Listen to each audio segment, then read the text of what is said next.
Imagina por un instante que el mundo entero se rinde ante tu belleza, que los hombres más poderosos y atractivos del planeta caen de rodillas suplicando un segundo de tu atención, pero que, al mismo tiempo, la institución más influyente de la Tierra te señala con el dedo como una pecadora pública y el gobierno de tu propio país te persigue como a una criminal común. Esta no es la trama de una película de época nacida de la imaginación de un guionista. Es el calvario real, sangriento y apasionado de Sophia Loren, una mujer que pasó de la desnutrición más absoluta en las calles bombardeadas de Pozzuoli a las celdas frías de una prisión italiana.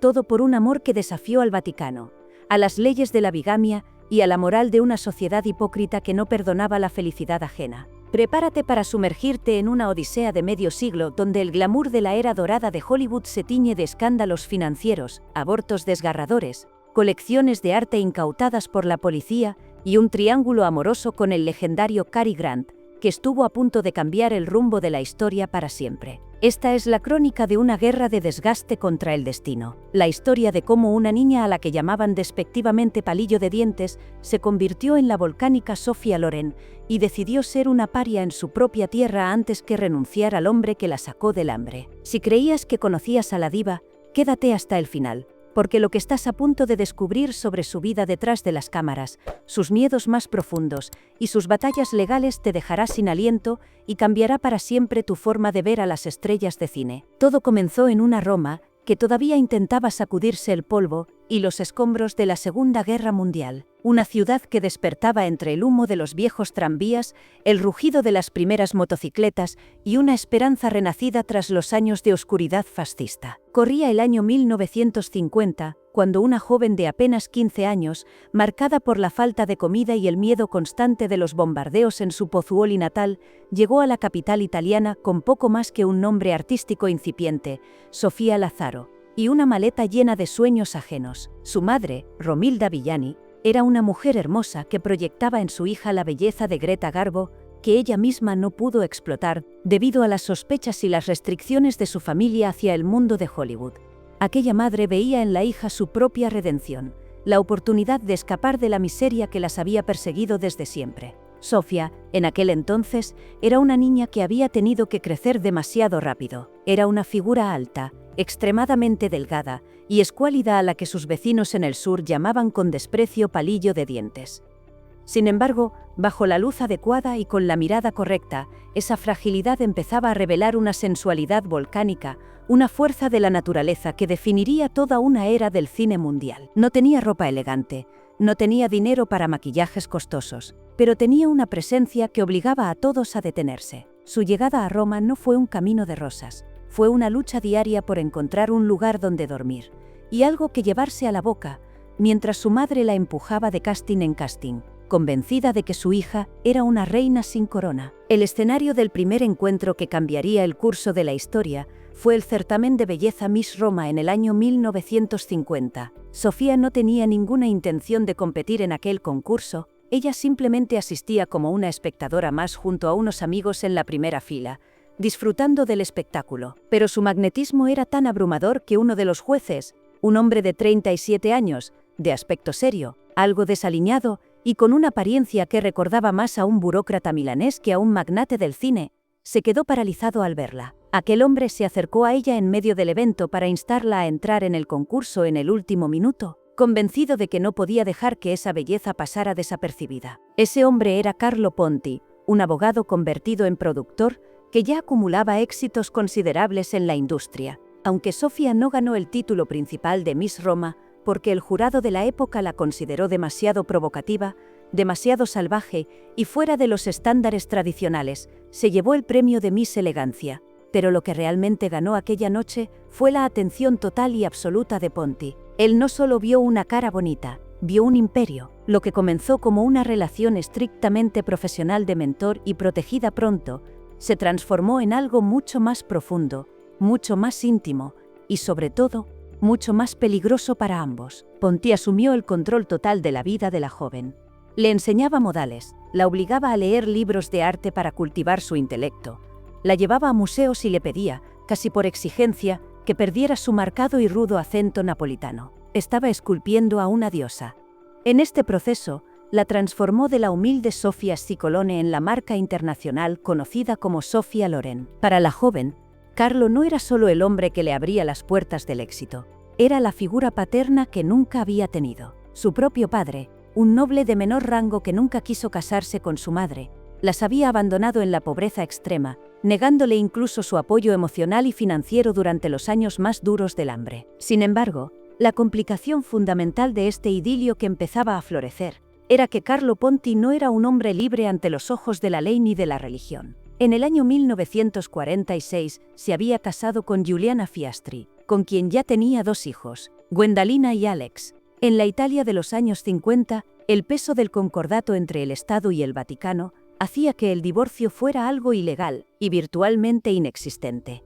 No había salida. La única forma de disolver un matrimonio era mediante una anulación eclesiástica que la Iglesia otorgaba con cuentagotas y casi nunca en casos de infidelidad o deseo de nuevas uniones. Así, mientras Ponti moldeaba la carrera de Sofia y la convertía en la estrella más brillante de Europa, ambos se veían obligados a vivir un romance clandestino. Cada caricia, cada palabra de amor y cada plan de futuro debía mantenerse en las sombras, lejos de los ojos inquisidores de una sociedad que no veía con buenos ojos a una mujer joven que se interponía en un matrimonio ya establecido. Sofia estaba atrapada entre su amor por el hombre que la había salvado de la miseria y el estigma de ser la otra en un país donde la moral católica lo dominaba todo, desde las leyes hasta las conversaciones en los mercados. La tensión alcanzó su punto de ruptura en el año 1957. Ese año marcó tanto el cenit de la fama mundial de Loren, quien ya era reclamada por los estudios de Hollywood, como el inicio de su calvario legal más amargo. Ponti, desesperado por formalizar su unión y otorgarle a Sofia la estabilidad y el respeto que ella tanto anhelaba para limpiar su nombre,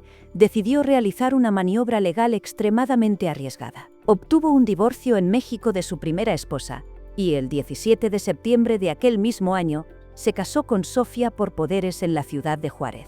Ninguno de los dos estuvo presente en aquella ceremonia tan lejana. 2 abogados representaron a la pareja mientras ellos se encontraban en plena efervescencia profesional en Europa. Pero la noticia, filtrada rápidamente por los columnistas de Sociedad que buscaban cualquier grieta en la armadura de la diva, cayó como una bomba atómica en el corazón de Italia. El Vaticano no tardó en reaccionar con una furia que parecía rescatada de los tiempos de la Inquisición. El periódico oficial de la Santa Sede, el Osservatore Romano, no tuvo reparos en denunciar a la pareja como pecadores públicos ante millones de fieles. Sofia fue tildada de concubina en los púlpitos de las iglesias y en las portadas de los diarios, mientras que Carlo Ponti fue acusado formalmente de bigamia ante la justicia italiana. Esta persecución moral no era un simple asunto de prensa amarillista o chismes de peluquería. Tenía consecuencias legales muy reales y aterradoras que amenazaban con llevar a la actriz a la cárcel y al ostracismo profesional absoluto. En un momento, la mujer más bella del mundo era también la más odiada por los sectores conservadores de su propia patria. Durante el rodaje de la película Orgullo y Pasión en suelo español, precisamente en aquel fatídico año de 1957, la presión psicológica sobre Sofia era simplemente insoportable. Fue en ese escenario de castillos de piedra y llanuras áridas donde surgió una de las anécdotas más escandalosas y emocionantes de toda su existencia: el asedio romántico de Cary Grant. El actor británico, que en aquel entonces tenía 52 años y era el epítome de la elegancia mundial, se encontraba atrapado en un matrimonio infeliz y carente de pasión con su tercera esposa, Betsy Drake. Al ver a la joven Sofía de solo 23 años, Grant no solo se sintió atraído, sino que cayó rendido en una obsesión mística y profunda. Cary Grant, conocido en todo el mundo por su distanciamiento aristocrático y su impecable control emocional, se transformó de repente en un pretendiente ferviente, casi desesperado. Cada mañana, el camerino de Sofia se inundaba con el aroma de enormes ramos de flores frescas que él mismo seleccionaba. Pero lo más impactante eran las notas manuscritas que le enviaba, textos cargados de una pasión espiritual donde le suplicaba que rezaran juntos para encontrar una solución divina que les permitiera estar unidos para siempre. Él le escribía que ella estaría en sus oraciones constantes, instándola a buscar una guía espiritual para abandonar a sus respectivas parejas y huir juntos hacia una vida de ensueño en los Estados Unidos. La tensión sexual y emocional entre ambos protagonistas era tan evidente y tan densa que el director Stanley Kramer llegó a expresar su frustración pública, afirmando que era casi imposible rodar las escenas debido a la atmósfera cargada de electricidad que rodeaba a la pareja. Sofía se encontró de repente ante el dilema más grande de su vida. Por un lado, Cary Grant le ofrecía la gloria absoluta de Hollywood, un pasaporte a la libertad lejos de las leyes opresivas de Italia y una adoración que rozaba lo religioso. Por el otro lado estaba Carlo Ponti, un hombre 20 años mayor que ella, que no era un galán de cine, que estaba siendo perseguido criminalmente por amarla y que enfrentaba la posibilidad real de ser excomulgado y encarcelado. A pesar de los ruegos constantes de Grant, quien llegó a proponerle matrimonio formalmente en varias ocasiones durante el rodaje, Sofía tomó la decisión que marcaría su destino. Eligió a Ponti. Años más tarde, con la sabiduría que dan las décadas, ella explicaría que Carlo era su mundo, su sangre y su raíz italiana. A pesar de la fascinación y el deslumbramiento que sentía por la figura de Cary Grant, no podía dar el paso de abandonar al hombre que la había descubierto cuando no era nadie, y que estaba dispuesto a sacrificar su libertad por ser su marido legal. Sin embargo, esta elección de lealtad no calmó las aguas en su país natal, sino que echó más leña al fuego del odio público. La pareja se convirtió en el objetivo prioritario de una campaña de desprestigio liderada por ciudadanos comunes que se sentían guardianes de la moral. Una ama de casa milanesa llamada Luisa Brambilla, haciendo uso de un derecho legal de la época, presentó cargos criminales contra ellos para que la justicia hiciera un ejemplo público de lo que ella consideraba una promiscuidad intolerable. El asedio legal se volvió tan asfixiante que Sofía y Carlo se vieron obligados a vivir en el exilio o escondidos en las sombras dentro de su propia tierra. No podían ser vistos juntos en ningún lugar público sin el riesgo inminente de ser arrestados por las autoridades. Cuando se veían obligados a regresar a Italia por motivos de trabajo, tenían que llevar a cabo un teatro humillante. Se registraban en los hoteles en habitaciones separadas y situadas en diferentes pisos, evitando cualquier gesto de afecto o cercanía que pudiera ser utilizado por los espías o la policía como una prueba fehaciente de concubinato. Sofía recordaría más tarde con lágrimas en los ojos que en lugar de estar disfrutando de los mejores años de su juventud y su éxito, pasó incontables horas llorando en la soledad de sus habitaciones por la humillación constante de ser llamada pecadora pública por la institución que ella, como buena napolitana, respetaba profundamente. En el año 1960, la situación alcanzó un punto crítico de no retorno cuando ambos fueron citados a comparecer ante un tribunal en la ciudad de Roma. Allí, ante la mirada escrutadora de los jueces y el acoso de la prensa internacional, tuvieron que cometer el acto más doloroso de su relación, negar bajo juramento que estaban casados. Tuvieron que mentir sobre sus sentimientos y su estado civil para evitar una sentencia de prisión que habría acabado con la carrera de Sofía en su mejor momento. Finalmente, en el año 1962, para detener de una vez por todas la persecución por bigamia, aceptaron oficialmente la anulación de su matrimonio mexicano. Ante los ojos de la ley volvían a ser dos extraños solteros, aunque en la intimidad su vínculo era ya indestructible. La solución definitiva a este laberinto legal que parecía no tener fin llegó gracias a una maniobra diplomática de una complejidad asombrosa que involucró incluso a la exesposa de Ponti, Giuliana Fiastri. Los tres, en un acto de pragmatismo absoluto, acordaron renunciar a su ciudadanía italiana para convertirse en ciudadanos franceses de pleno derecho. Francia era un país que sí permitía el divorcio legal, y bajo la protección de la legislación gala, Giuliana pudo finalmente divorciarse de Carlo de manera oficial. El trámite fue de tal importancia y delicadeza que requirió la firma personal del primer ministro francés Georges Pompidou para agilizar los papeles de naturalización. Con sus nuevos pasaportes franceses en la mano y la libertad por fin en el horizonte, Sofía y Carlo pudieron casarse de forma civil y legal el 9 de abril de 1966 en la pequeña localidad de Sèvres, muy cerca de París. A pesar de haber logrado esta victoria legal después de 16 años de lucha, Sofía siempre guardó un rastro de amargura en su corazón por no haber podido celebrar la gran boda blanca en una iglesia italiana con la que siempre había soñado desde que era una niña pobre en Pozzuoli. Pero el destino todavía le tenía guardados más escándalos y obsesiones que pondrían a prueba su resistencia. En el año 1960, mientras Sofía se encontraba rodando la película La millonaria en Inglaterra, se vio envuelta en otra situación perturbadora: la obsesión delirante de Peter Sellers, el famoso comediante británico, que era un hombre atormentado por sus propios demonios internos y una falta crónica de identidad personal.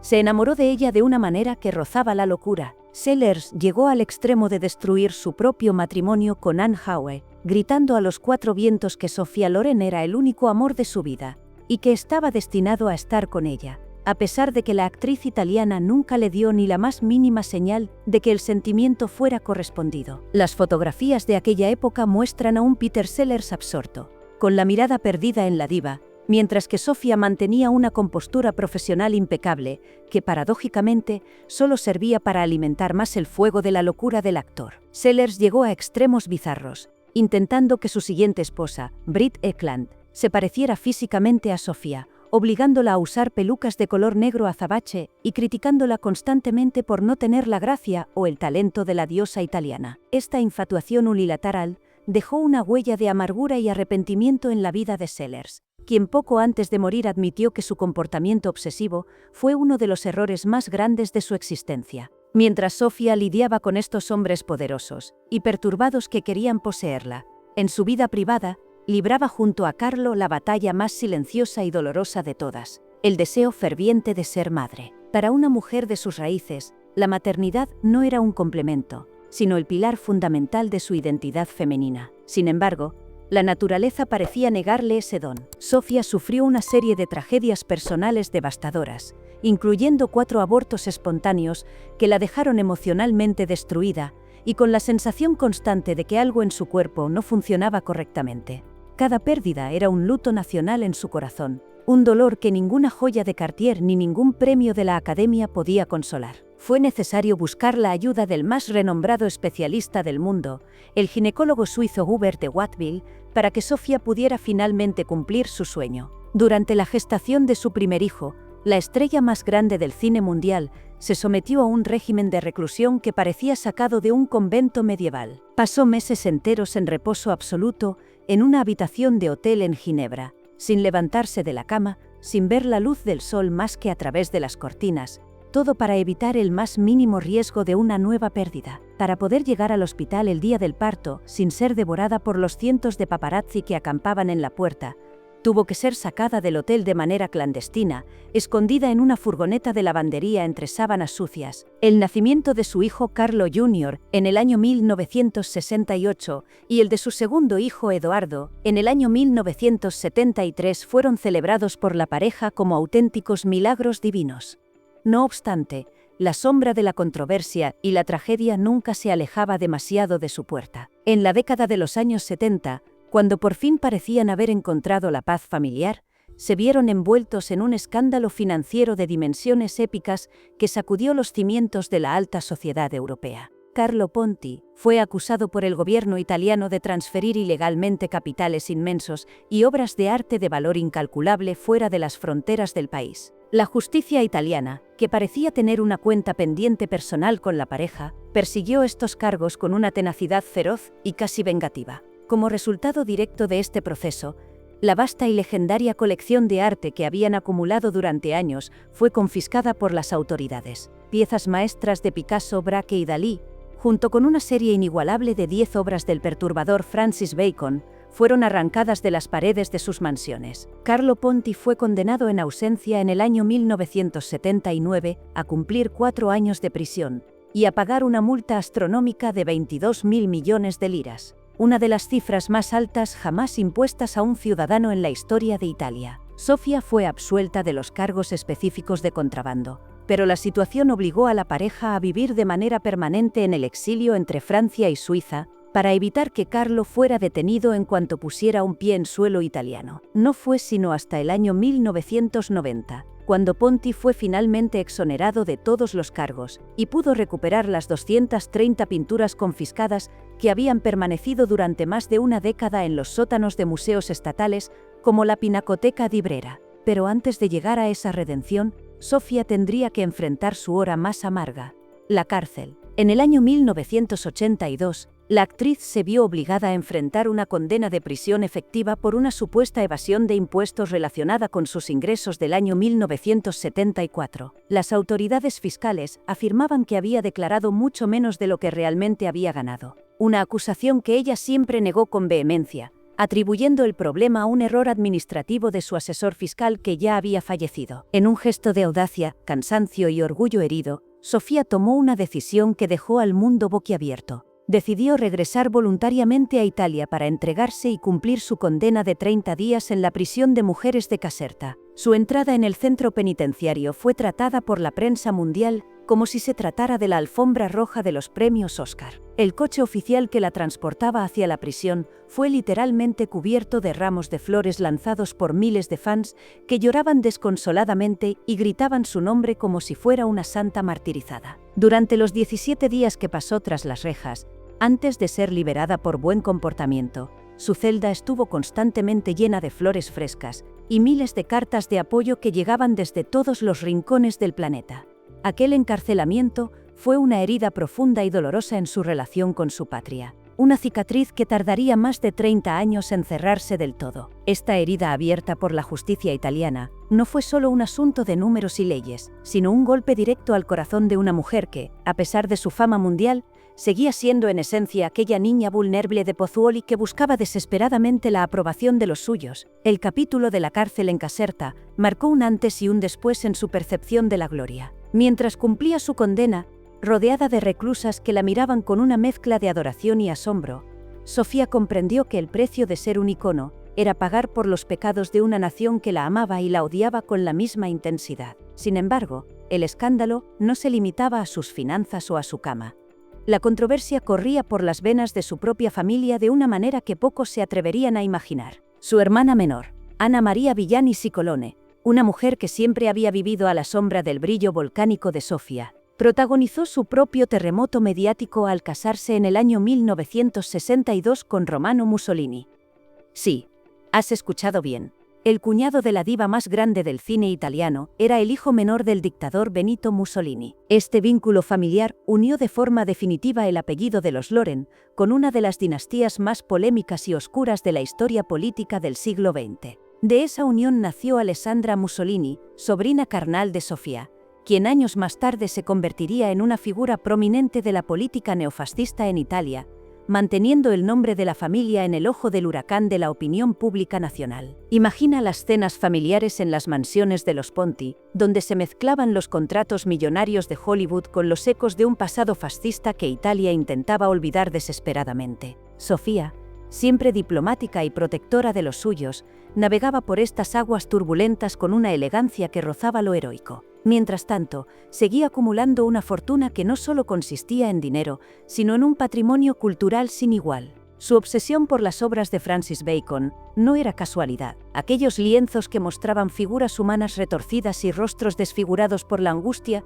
eran el reflejo perfecto de su propia lucha interna, de la presión de ser una mujer juzgada por el Papa y perseguida por el fisco mientras el mundo esperaba de ella una sonrisa perfecta de porcelana. La relación entre Sofía y Carlo, sin embargo, se mantenía como una fortaleza inexpugnable. A medida que envejecían, el escándalo de la bigamia y las etiquetas de pecadores empezaron a desvanecerse para dar paso a una imagen de estabilidad casi mística. La pareja que una vez fue el centro de los ataques del Vaticano se convirtió en el referente de la lealtad absoluta. Pero el destino, siempre irónico, le tenía preparada una vindicación tardía que Sofía recibiría casi con un suspiro de cansancio. No fue hasta el año 2013 cuando el Tribunal Supremo de Casación de Italia, la máxima autoridad judicial del país, emitió un fallo histórico. Sofía Loren tenía razón. Sus cálculos fiscales de 1974 habían sido correctos todo el tiempo y su estancia en prisión había sido, técnicamente, una injusticia burocrática. A sus 80 años, Sofía recibió la noticia en su residencia de Ginebra.